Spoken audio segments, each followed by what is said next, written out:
Madoka cherewa na Mhanduwe tinokutambira kunhau dzomanhoko dzozuva rutanhatu mwedzi uno waGunyana.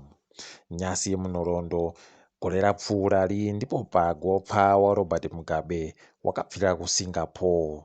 Wakanga wabisiwa pachigaro pawopo nomasoja akazobva aisa Emerson Mnangagwa aripo pari zvino. Munhau dzanyasi, mureketeri waMnangagwa George Charamba angangopinda muto unopisa. Ari kupindiwa muto unopisa uyu nonyaya yemapwapwa akaita achituka Sophie Mukwena ari mutapo wenhau wosangano rweSABC. Izvi zviri kutera masondo apfuura kuita mapwapwa kwakamboita Tafadzwa ari futi mumwe bato reZANU-PF. Izvi zviri kuburitsa pachena kahunhu kawo kavanhu veZANU-PF kuti waribe kana hunhu.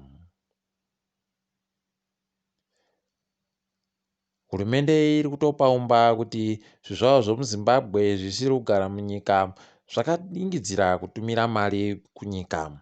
Vari kutiwo zvakatoingidzira mari yakatumiwa kubva paisiwa gumbiriro waMnangagwa mwedzi waKurume yatosvika zvokupfuura nozvikamu zvinosvika 33 kubva muzana.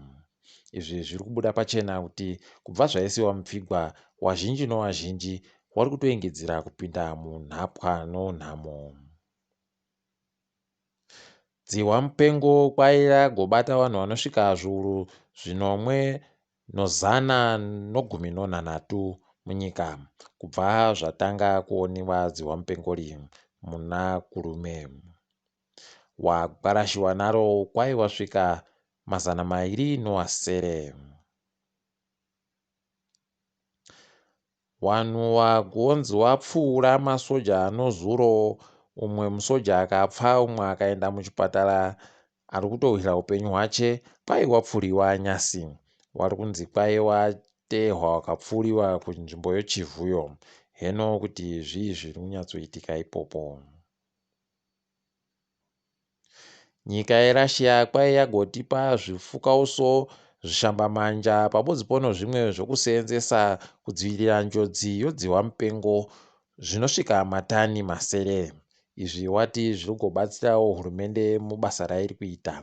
Tinodayira kuti zvichagoreka kubiwawo sezvakaitiwa zvimwe zvakambounziwa. Totatamuka kuenda pasi rese. Sarudzo dzokuTanzania dzichagoongororwa nomubatanidzwa wenyika dzokumabuda zuwa kuAfrica. Izvi zviri kufadza nokuti wazhinji wanga wakaringira kuti kucharega kana kuenda vanhu vabodzi kumaira sarudzodzo. Tichakunyepai kana dzakuitika kuti zvii zvinenge zvichitora nzvimbo ikweyo. Munyaya inofadza, nyika yeEthiopia yagopa vapwere vanosvika mamiliyoni 15 mushonga wokudzivirira gwirikwiti. Izvi zvaitika mugore rino bedzi zvokuti kuboeka kwegwirikwiti kuchadzikira zvinofadza. Tinoti warambe wakadando. KuHong Kong kwaita vanhu vari kuita zvokuratidzira warwisana nomapurisa. Vanhu vari kuratidzira kunonoka kuri kuitiwa sarudzo dzaifanira kunge dzakatoitiwa kare. Tinoimba kuti sarudzo dzichaitiwa zvogutsa ruzhinji zvigofashukira. Takadaro mabiya angu togumira pano. Murinzike zvisvinu. Ndini Mhanduwe Nhau.